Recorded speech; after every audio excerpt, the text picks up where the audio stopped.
जय माता दी। मैं लेकर आई हूँ आप सबके लिए एक चुमावन का गीत, जो हमारे बिहार के शादी में हर रस्म के बाद एक चुमावन होता है। तो वो मैं गीत लेकर आप सबके लिए आई हूँ। अगर अच्छा लगे तो प्लीज़ सपोर्ट करिए। तो चलिए शुरू करते हैं प्यारा सा चुमावन का गीत। चूमे ही चले लिया सोहागिन शिव सागर हरी।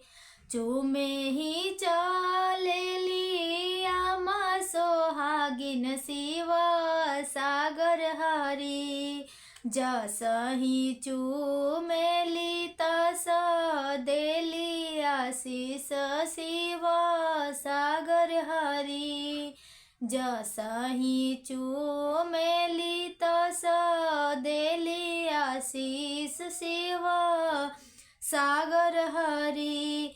जियसु दुल्हा दुल्हीन लाख बरिस शिव सागर हरी। जियस दुल्हा दुल्हीन लाख बरिस शिव सागर हरी। चूमे ही चलेली भाभी सोहागिन शिव सागर हरी।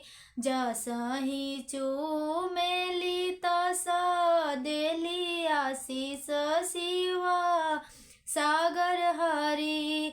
जसही चूमेली तस देली आशीष शिव सागर हरी।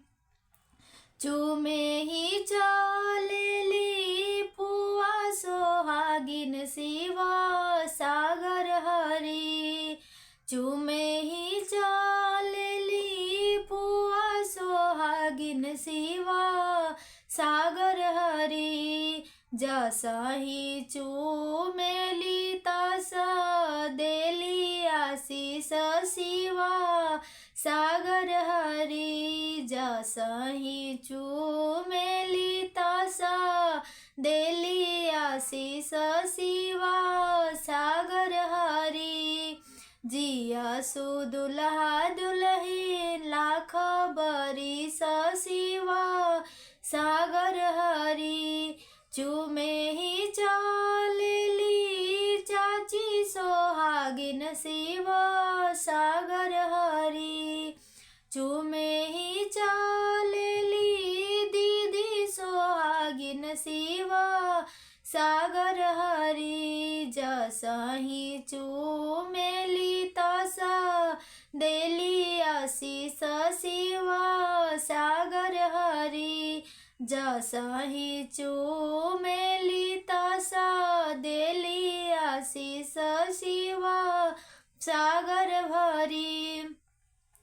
जियसु दुल्हा दुल्हीन लाख बरिस शिव सागर हरी।